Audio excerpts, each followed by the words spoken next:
정신줄 놓으면 식물인간이 되든지 죽습니다. 정신줄 놓은 사람이 호흡이 있으면 식물인간이고 호흡이 끊어지면 죽는 겁니다. 정신줄 딱 잡고 있어야 합니다. 우리 살아가는 동안 어떤 정신으로 살아가느냐에 따라서 사람 됨됨이가 결정됩니다. 신앙도 마찬가지입니다. 신앙에도 지켜야 할 정신들이 있습니다. 신앙의 정신을 잃어버리면 살았다는 이름은 있으나 실제로는 죽은 사람입니다. 그렇기 때문에 신앙의 정신줄을 제대로 잡고 살아가야 합니다. 오늘 우리가 잡아야 할 세 가지 정신줄을 신앙의 정신줄을 생각을 해볼 텐데, 첫째가 하나님 존중 정신이고, 둘째가 개척 정신이고, 셋째가 희생 정신입니다.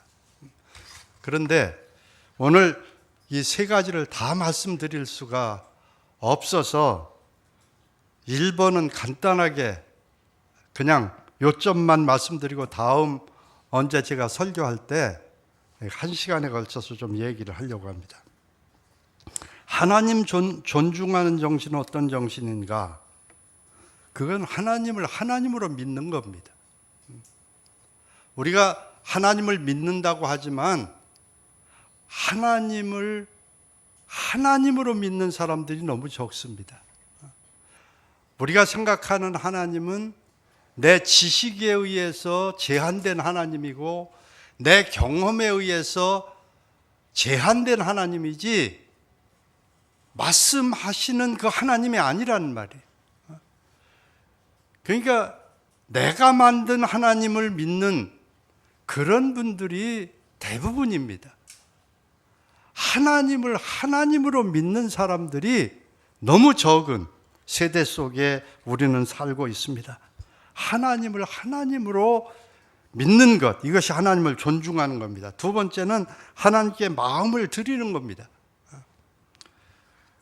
역대하 16장 9절에 보면 여호와의 눈은 온 땅을 두루 감찰하사 전심으로 자기에게 향하는 자들을 위하여 능력을 베푸시나니. 하나님 지금 우리 이 지구상을 살피고 계신다고 그랬습니다. 누가 나에게 전심으로 향하고 있나? 그런 사람만 찾으시면 하나님께서 그를 통해서 굉장한 일을, 하나님의 능력을 보여주신다는 거예요. D.L. 무디 같은 분은 초등학교 2학년밖에는 학교를 다니지 못했습니다. 그런데 이 D.L. 무디를 통해서 미국과 유럽에 굉장한 역사가 일어났습니다. 왜 그런지 압니까? D.L. 무디가 하나님 앞에 기도하기를, 하나님 100% 헌신된 사람을 통해서 하나님이 하실 수 있는 일이 있다면 내가 바로 그 사람이 되기를 원합니다. 초등학교 2학년 학력밖에 없지만 그는 100% 헌신된 한 사람을 통해서 하나님이 이룰 수 있는 그런 일이 있다면 그 일을 이루는 사람이 되기를 하나님 앞에 소원하고 기도했단 말이에요. 일생 그렇게 살았단 말이에요. 그렇기 때문에 하나님께서 그를 통해서 이 세상에서 어느 누구도 이루기 힘든 그런 놀라운 일을 이루셨습니다. 지식의 문제가 아닙니다. 스펙의 문제가 아닙니다. 하나님은 전심으로 하나님께 향하는 사람이 있으면 바울같이 당대 최고의 지성인도 사용하시고 D.L. 무디같이 교육받지 못한 사람도 사용하십니다. 마음을 주님께 드리는 것이 이렇게 중요하단 말이에요. 이번에 제가 유럽에 가서 이제 말씀 전하는데 강사님들이 아주 훌륭한 분들이 오셨어요. 한 분은 이 청력이 약해가지고 초등학교 때부터 맨 앞자리에 앉아도 그 선생님 말씀이 잘 들리지 않는 이런 아주 그 청력이 약한 분이에요. 지금도 이제 양쪽에 보청기를 다 끼고 있던데. 그러니까 어느 누구도 상대해주는 친구가 없는 거예요. 이게 말을 못 알아들으니까. 그러니까 이 혼자서 그냥 책을 읽은 거예요. 상대해주는 친구들이 없으니까 혼자서 책을 읽은 거예요. 얼마나 책을 많이 읽었는지. 그 핸디캡이 아니더라고요. 이분은 지금 기독교 인문학 연구소를 차리고 그 연구소 소장이에요. 이번에 허만 멜빌의 백경, 또 톨스토이의 부활, 도스토옙스키의 죄와 벌, 춘향전, 뭐 여러 가지 준비를 했더라고요. 이걸 기독교적인 입장에서 어떻게 이걸 봐야 되고 또 이런 것을 설교에 어떻게 적용해야 되고 이런 얘기들 하는데 굉장하더라고요. 그 이분이 세계 기독교 연맹 상임 회장이에요. 또 아주 교계에서 알아주는 인재가 됐단 말이에요. 핸디캡을 가지고 태어났지만 마음을 하나님께 드리고 전심으로 하나님을 향하고 그냥 그 핸디캡 속에서 자기가 할 수 있는 최선을 다하다 보니까 60이 되고 70이 되니까 알아주는, 교계에서 알아주는 목사님이 됐다. 또 한 분 목사님은요, 중학교 2학년 중퇴생, 그리고 이제 예수님을 믿게 되고 신학교를 가가지고 신학교를 가고 싶은데 이 지방 신학교를 갔더니 고등학교는 졸업해야 신학생으로 받아줄 수 있는데 중학교 중퇴생이니까 받아줄 수가 없으니까 별과라고 그래가지고 고등학교 못 나온 사람들만 이렇게 모아가지고 교육시키는, 그렇게 얘기해. 자기는 가방끈이 짧다고. 한 번도 가방을 메어보질 못했다고. 끈이 짧아서. 근데 이분이 하나님께 매달린 거예요. 하나님 말씀은 그대로 믿고 하나님께 기도하고.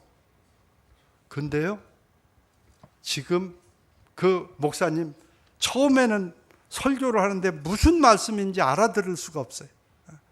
교인들이 그 사람들 자기 교회로 이렇게 인도하며 얘기했는데 우리 교회 나오라고. 근데 3개월은 지나야 목사님이 무슨 얘기하는지 알아들을 수 있다고. 이렇게 핸디캡이 있는 분인데 지금 그 교회 교인들이 10,000명이 넘어요. 어떻게 이런 일이 일어나느냐는 말이에요. 하나님의 눈은 온 땅을 두루 감찰하사 전심으로 자기에게 향하는 자를 위하여 능력을 베푸시나니. 넘어갑시다.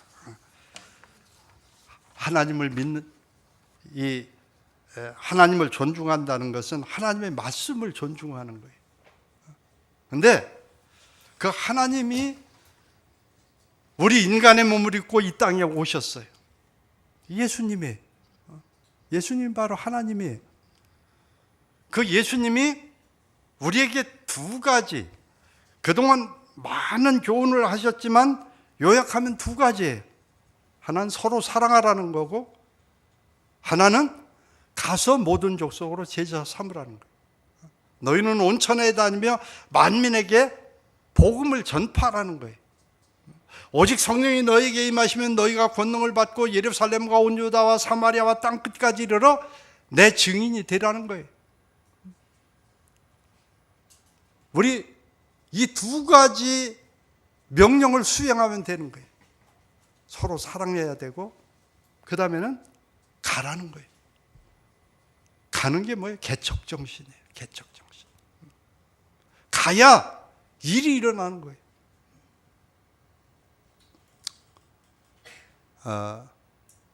제가 이 삼사관학교 군목으로 이제 근무를 했는데 너무 재미있었어요.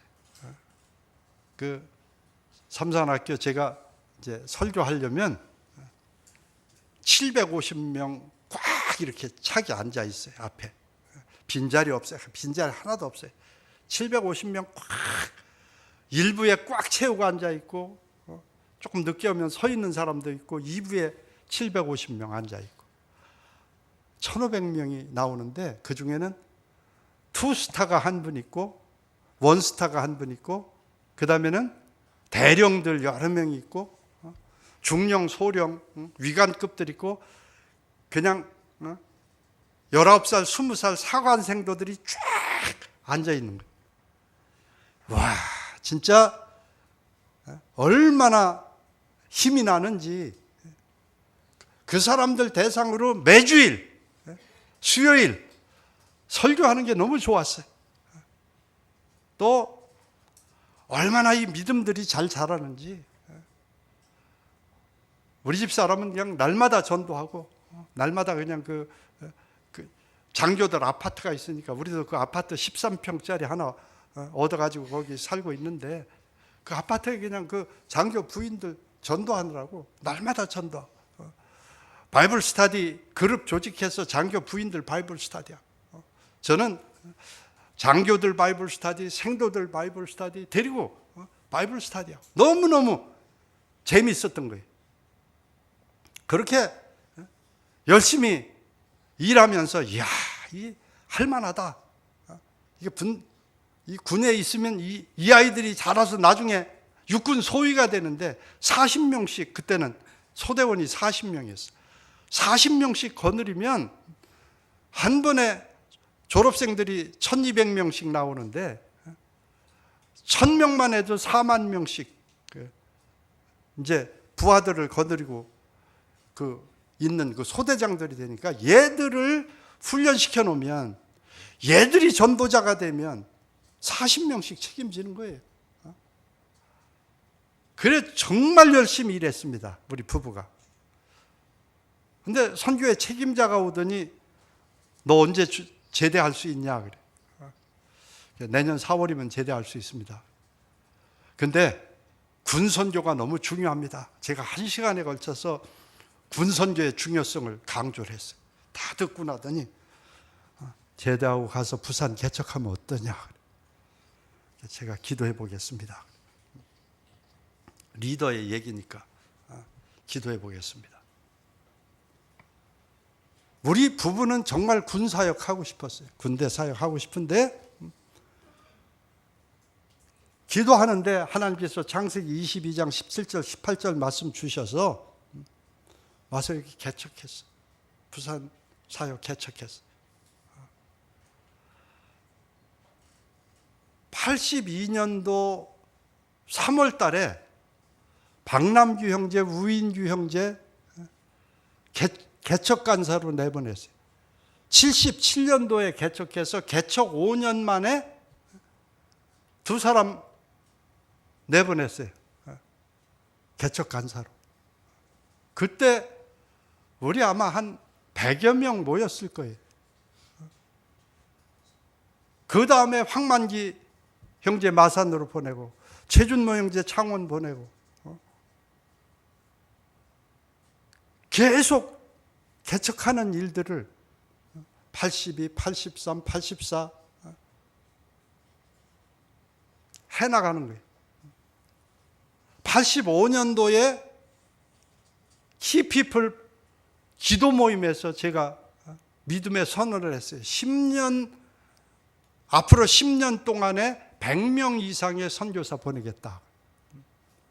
단기 선교사, 장기 선교사 100명 이상 보내겠다. 그때 어느 누구도 꿈꿀 수 없는 얘기예요. 여권을 안 내줄 때예요. 우린 정부에서 여권을 제대로 안 내줄 때인데, 끝나고 나니까 제일 먼저 미세스변이 저한테 그랬어요. 어떻게 책임지려고 그런 얘기하냐고. 터무니없는 얘기를 할 수 있냐고.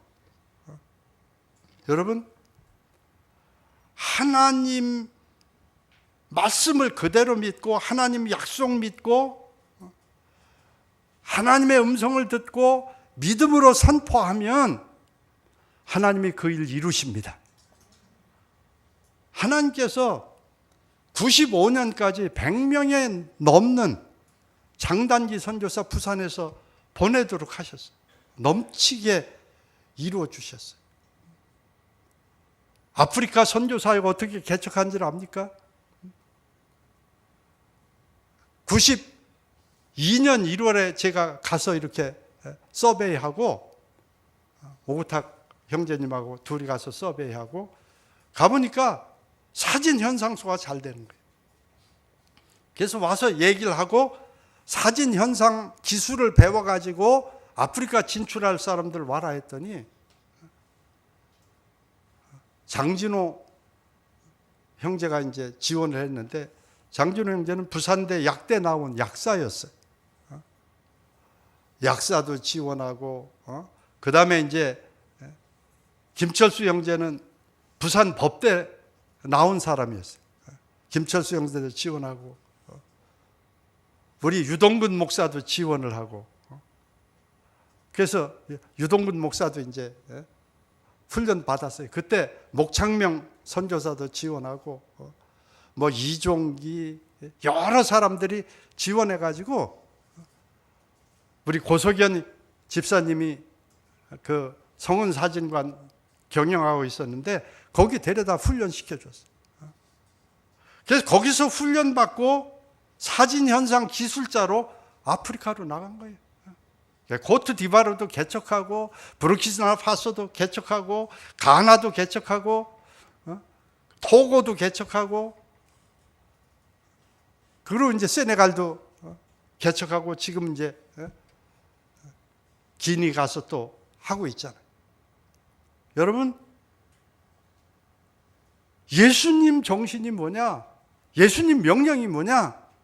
개척하라는 거예요. 가라는 거예요. 나는 한 번도 우리 부산 지역을 큰 지역으로 키워야 되겠다 이렇게 생각해 본 적이 없어요. 어떻게 하면 이 제자 삼는 사역을 세계적으로 확산할 수 있을까? 세계의 이 사역을 뻗어나갈 수 있을까? 그 생각을 하면서 계속 일해왔어요. 우리 부산에 제일 많이 모일 때 수양회 하는데 612명이 신청을 했어요. 부산대 가면 부산대 그냥 이렇게 쫙 그 잔디밭에들 한 7, 80명이 전도하고 있었어요. 정말 부산대 사역이 얼마나 힘있게 전개되고 있었는지 너무너무 재밌었어요. 사역이 너무 재밌었어요. 여러분, 정말 예수님이 우리에게 원하시는 게 뭐냐? 가서 제자 삼으라는 거예요.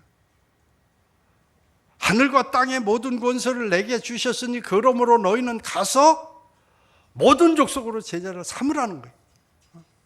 이것이 주님이 우리에게 주신 지상 사명이에요.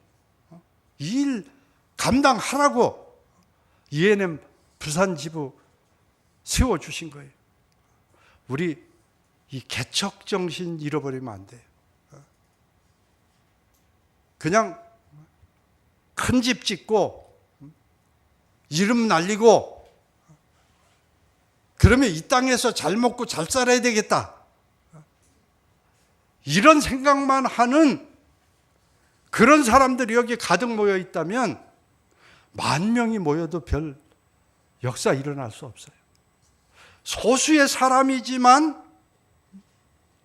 제자 삼는 사역, 가라고 하시는 주님의 명령 따라서 보내든지 가든지 둘 중에 하나 할 각오를 하고 이 전주 안디옥 교회 같은 교회 이제 지금은 은퇴하셨지만 이동희 목사님 캐치프레이스가 있어요. 그분 바울 선교회 조직해서 세계 선교에 많이 기여하신 분인데 그분 캐치프레이스가 뭔지 압니까? 불편하게 삽시다. 불편하게 삽시다. 예배당도 천막이에요. 예배당 건물도 안 짓고 선교 위에서 가장 열심히 일하신 분이 개척해가지고 교인들 한 2천여 명 모이는데 이 선교사들 매년 모집해가지고 파송하는 이 바울 선교의 일을 해가지고 지금 선교사들 많이 파송하고 있어요. 바울 선교의 소속 선교사가 한 300명 될 거예요. 자기들이 길러낸 사람은 아니지만 이 허입해서 보내는, 훈련해서 보내는 일들을 열심히 한다. 개척정신. 이 개척정신은 모험적이어야 되고 도전적이어야 되고 개방적이어야 되고 적극적이어야 되고 긍정적이어야 돼요. 남이 안 가본 길을 가봐야 되는 것이 개척이에요.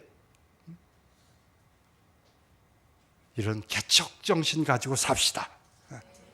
우리 이 땅에서 부유하게 살아도 100년이고 가난하게 살아도 100년이에요. 좀 이런 개척정신 가지고 도전적인 정신 가지고 살아야 돼요.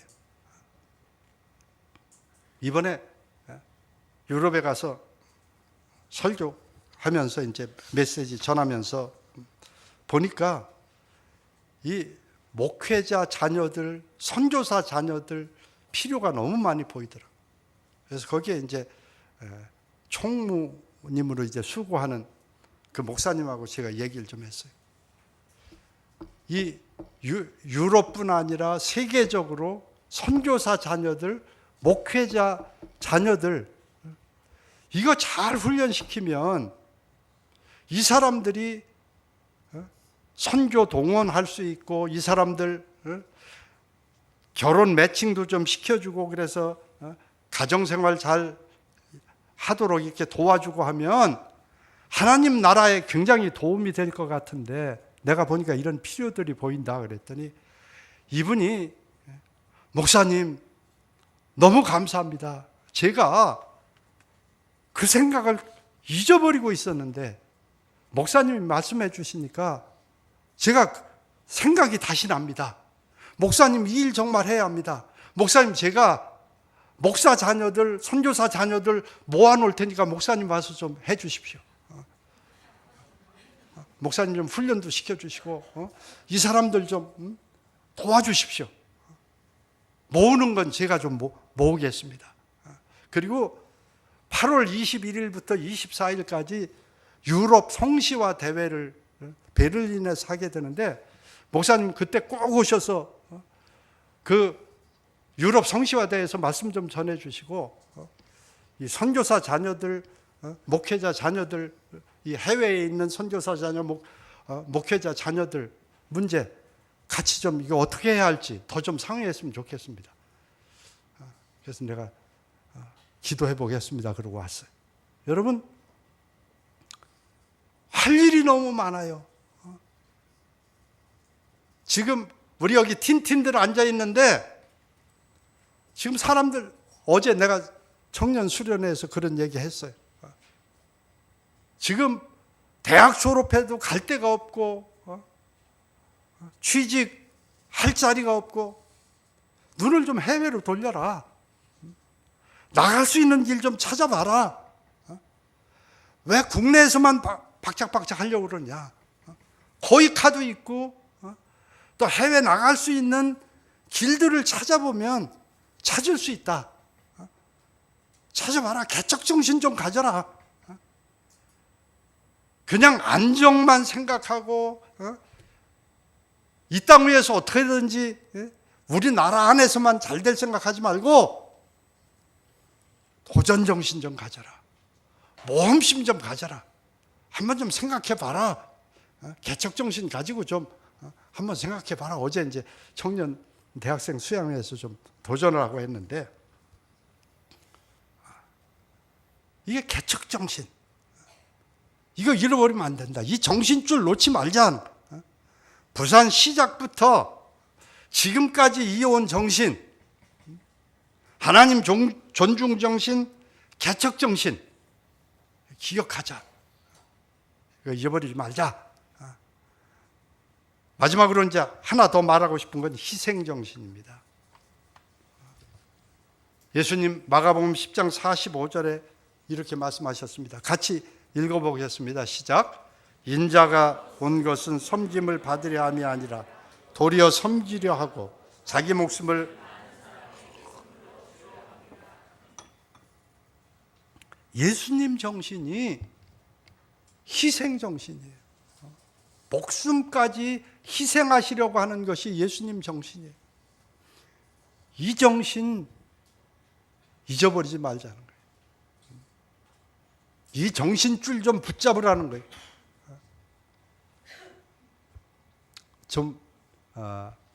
이제 제가 좀 미안한 얘기를 하겠습니다. 옛날 우리 시대 어머니들은 희생의 모범이었습니다. 정말 어머니 하면 먼저 생각나는 것이 희생이었습니다. 그 전에 우리 김동평 형제님이 그런 소리 하더라고요. 그 보리밥이라도 이렇게 해서 다 이 자식들 주시고 어머니는 늘 쑥 그 얹어가지고 시커먼 쑥만 잡수시면서 나는 쑥이 맛있다 이러면서 잡수셨대. 정말 어머니는 쑥을 좋아하나 보다 그렇게 생각했대. 우리 어머니들이 그렇게 희생하면서 자녀들 길렀어요. 근데 요즘 어머니들 보면 그런 희생 찾아보기 힘들어요.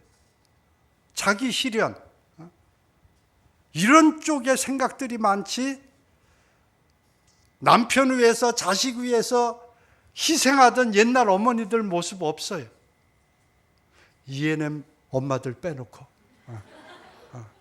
ENM은 그래도 이런 모습들이 좀 남아있어요. 근데 여러분들도 옛날 어머니만은 못해. 남아있긴 해도 이 어머니의 희생정신이 예수님의 희생정신과 좀 통하는 그런 희생정신이에요. 이 희생줄, 희생정신 이거 잊지 말자. 영상 하나 보고 조금 더 얘기하겠습니다. 영상 하나 좀 보여주세요.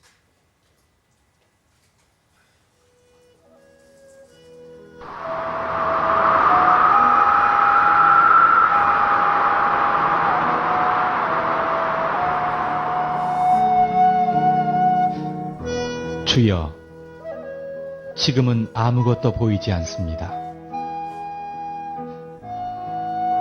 주님, 메마르고 가난한 땅, 나무 한 그루 시원하게 자라오르지 못하고 있는 땅에 저희들을 옮겨와 심으셨습니다.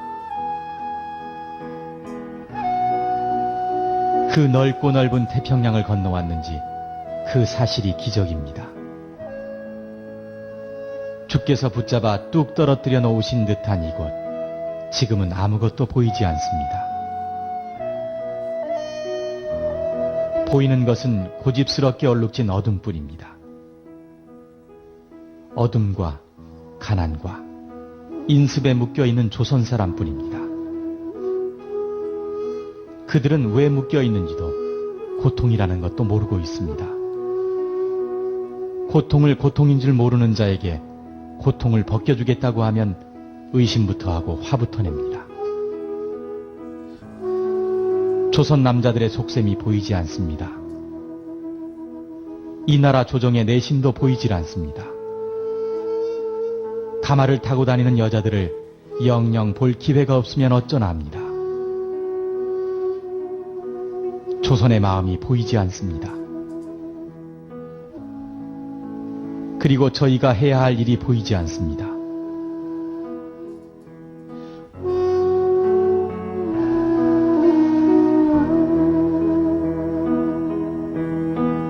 그러나 주님, 순종하겠습니다. 겸손하게 순종할 때 주께서 일을 시작하시고 그 하시는 일을 우리들의 영적인 눈이 볼 수 있는 날이 있을 줄 믿나이다.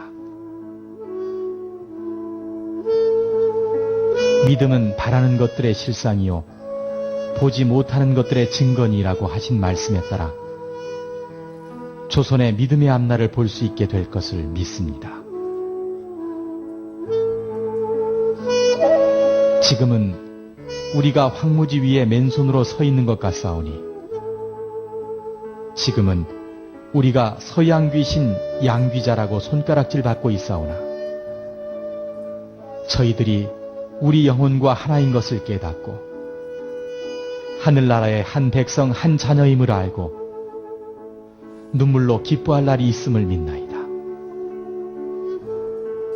지금은 예배드릴 예배당도 없고 학교도 없고 그저 경계의 의심과 멸시와 천대함이 가득한 곳이지만 이곳이 머지않아 은총의 땅이 되리라는 것을 믿습니다.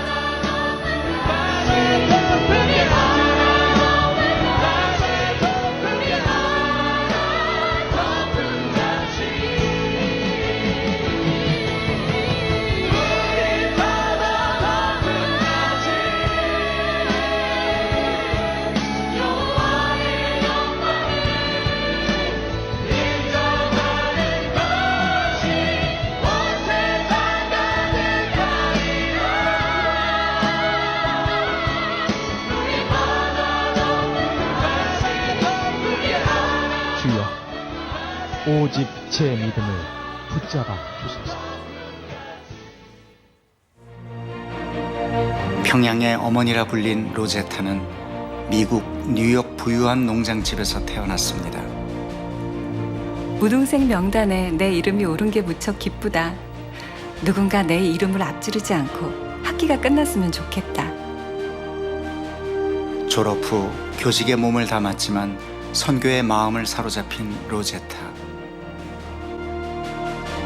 당시 미국의 많은 여성들이 세계 곳곳으로 앞다투어 선교를 나가던 시기였습니다.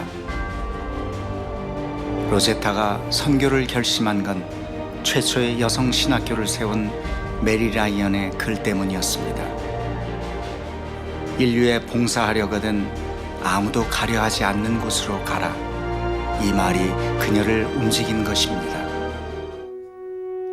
그의 일기 속에도 이역만리 조선으로 선교를 떠나던 그날의 설렘과 두려움이 고스란히 담겨 있습니다. 드디어 작별할 시간이 왔다. 어머니와 부엌에서 같이 울었다. 가슴 속으로 눈물이 점여왔다. 사랑하는 나의 아버지, 아버지를 끌어안고 당신을 얼마나 사랑하는지 말해드리고 싶었다. 그러나 목이 메어 손만 꼭 잡고 있었다.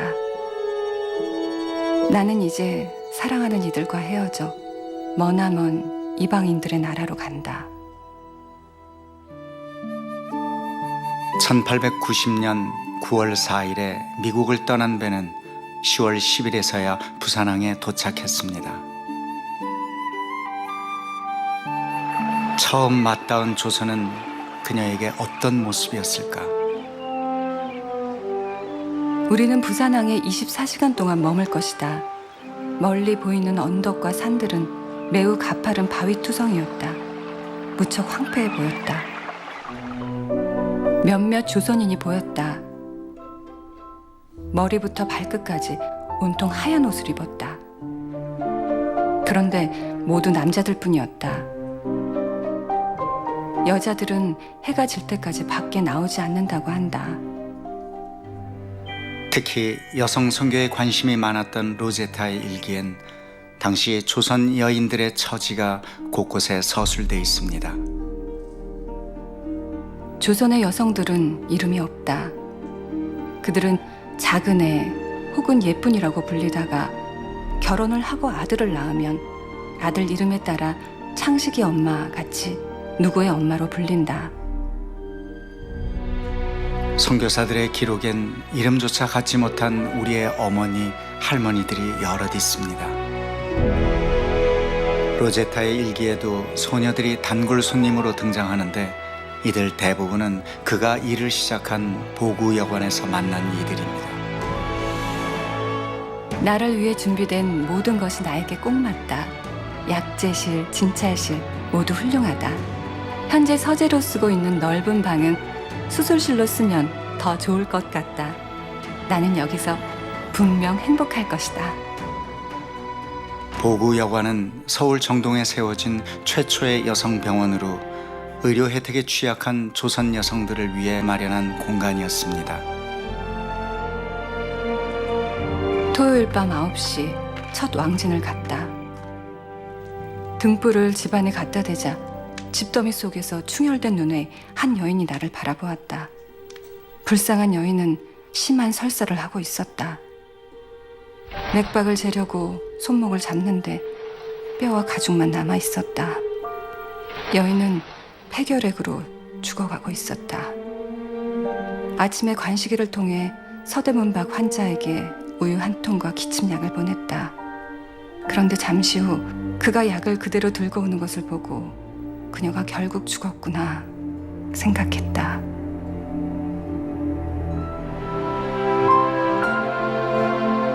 양화진에는 로제타는 물론 그의 남편과 자녀들이 함께 묻힌 가정묘가 만들어져 있습니다. 맞습니다. 이들 모두 선교사입니다. 선교를 준비하면서 만난 남편 제임스 홀. 그는 신실하고 헌신적인 하나님의 자녀로 열심을 다한 선교사였습니다. 1892년 서울에서 결혼을 한 후 제임스는 곧바로 평양 선교 책임자가 되어 의료 선교를 펼칩니다. 그때 첫 아이 셔우드는 6개월 갓난쟁이였죠. 청일 전쟁의 분수령이었던 평양 전투. 제임스 홀은 자신의 몸을 돌볼 틈도 없이 부상당한 환자들을 치료하며 복음을 전했습니다. 그의 마지막 죽음의 순간도 로제타의 일기 속에 남아 있습니다. 남편의 눈은 슬픈 듯 나를 바라보았고 띄엄띄엄 사랑한다고 말해주었다. 마지막으로 애써 나에게 하려던 말은 내가 평양에 간 것을 원망하지 말라는 것이었다. 제임스는 말했다. 나는 주님을 위해 기꺼이 평양에 갔고 그분께서 그 뜻을 다 헤아려 주실 거라고. 혹시 울음소리가 들릴까 싶어 안간힘을 쓰며 울음을 참아야 했다. 그러나 아무리 애를 써도 베개는 눈물로 젖었고 한 번도 하지 않았던 애원의 기도가 터져 나왔다. 사랑하는 남편을 데려가지 말라고.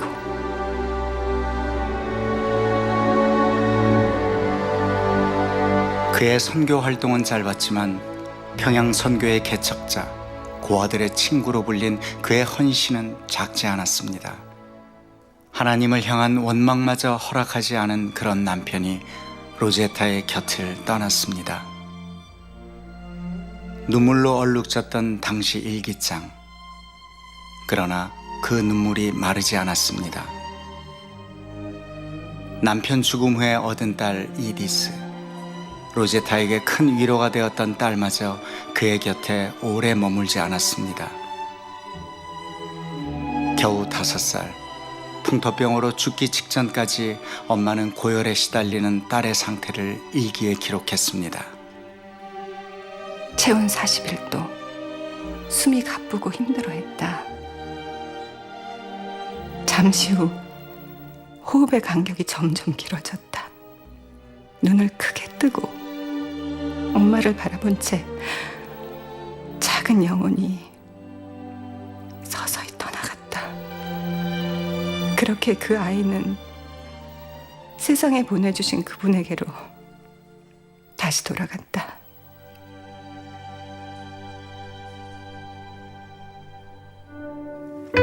길을 모르니 나를 도와주소서. 자식마저 가슴에 묻고 참담했던 로제타의 마음이 일기 속에 선연합니다. 밤이 찾아오면 쓸쓸함도 함께 온다. 간절한 그리움이다. 제잘되던 어린 아이의 입맞춤과 작은 손이 없어진 지금, 그 아이가 없는 삶은 너무도 힘겹다. 그러나 우리가 이해하지 못하는 다른 이유로 하나님께서는 그 아이를 데려가셨으리라. 신앙의 힘으로 선교의 길을 이어간 모자는 평양에 남편의 이름을 딴 기홀병원을 세웁니다. 또한 딸의 이름을 딴 어린이 병원도 설립하죠.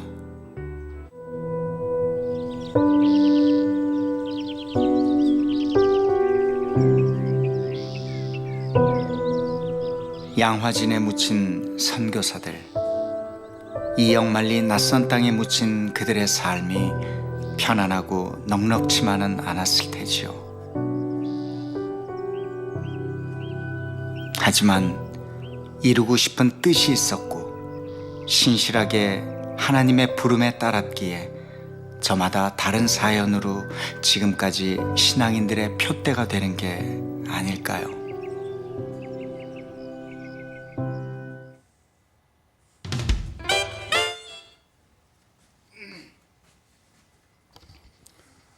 처음에 그 언더우드의 기도문입니다. 그가 한국에 왔을 때 27이었습니다. 제임스 홀이 세상을 떠날 때 나이가 33살이었습니다. 왜 그들은 이런 어려운 길을 택했을까요? 당시 한국의 모습 여러분 봤죠?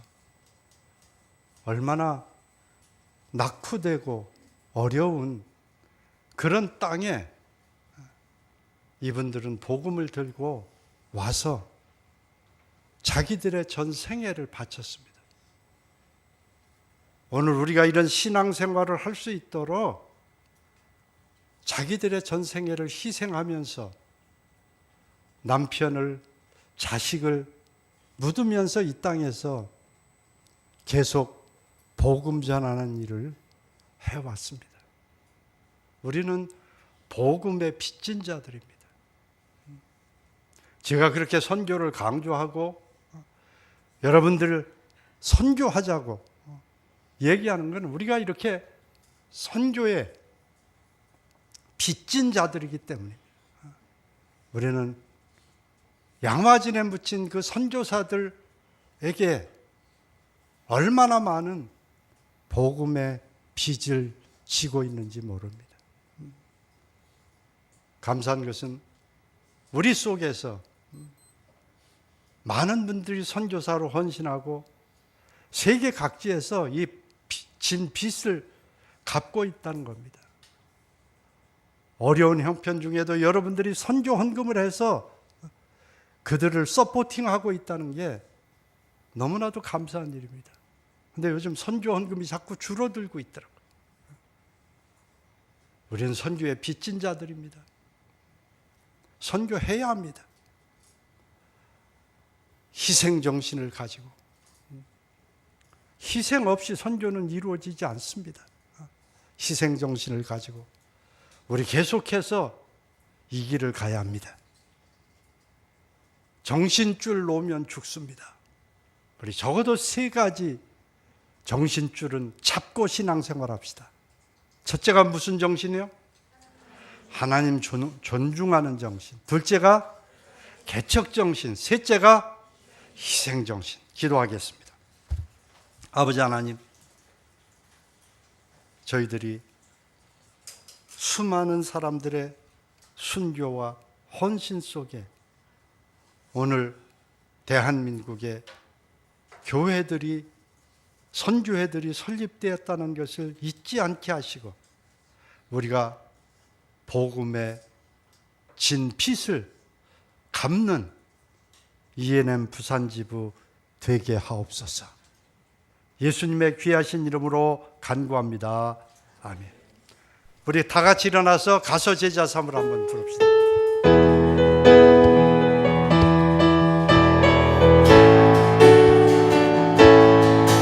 갈릴리 마을 그 숲속에서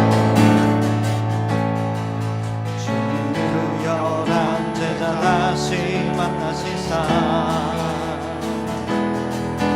마지막 그들에게 부탁하시기를 너희들은 가라져 세상으로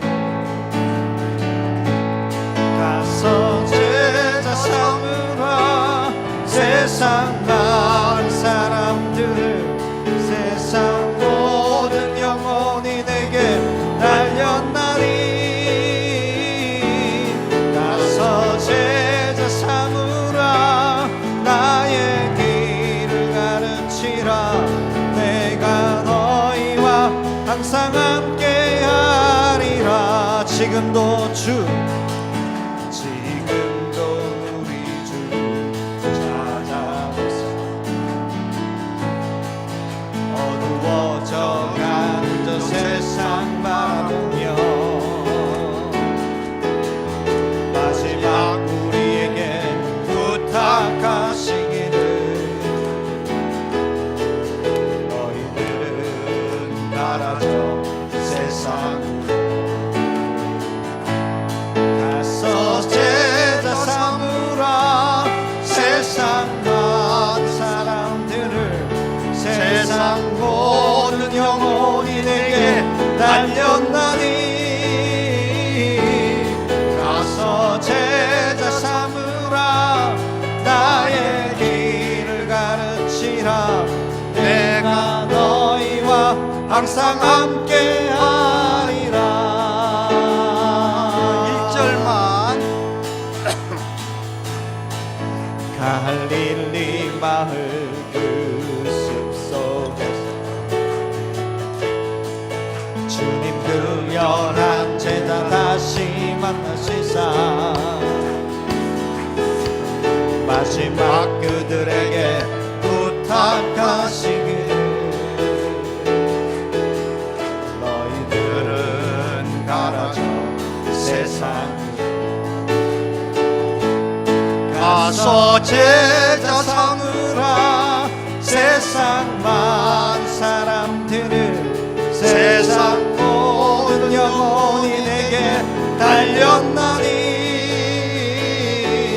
가서 제자 삼으라 나의 길을 가르치라 내가 너희와 항상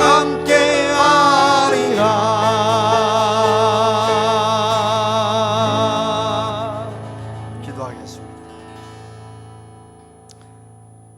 지금도 우리 주 찾아오사 어두워져가는 저 세상 바라보며 마지막 우리에게 부탁하시기를 너희들은 가라 저 세상으로 가서 제자 삼으라 세상 많은 사람들을 세상 모든 영혼이 내게 달렸나니 가서 제자 삼으라 나의 길을 가르치라 내가 너희와 항상 함께 하리라.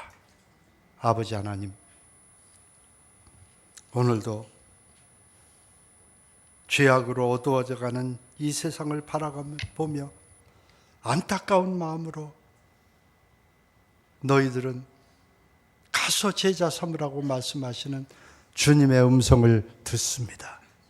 우리 ENM 부산 지부 형제자매들 가서 제자 삼는 일을 위하여 청춘을 바치고 이제 중년의 나이에 접어들었습니다. 주님, 이들 한 분 한 분을 축복합니다. 아버지 하나님 붙들어 주옵소서. 이분들의 헌신과 수고로 지금 여러 선교사들이 세계 각지에서 활동하고 있습니다. 주님, 이들의 헌신을 귀히 보시고 이들을 붙드시고 이들의 남은 생에도 제자 삼는 사역을 위하여 귀하게 쓰임받게 해 주옵소서. 이제는 우리를 죄악 가운데서 구속하시고 가서 제자 삼으라고 명령하시는 주님의 놀라우신 은혜와 아버지 하나님의 극진하신 사랑과 가서 제자 삼을 수 있도록 우리 속에 역사하시는 성령님의 충만하신 역사가 오늘 예배에 참석한 여러분들과 ENM 부산 지부에 소속된 모든 사람들, 그 가정과 또 선교사들, 개척 간사들 위해 지금부터 영원토록 함께 하시기를 간절히 축원하옵나이다. 아멘.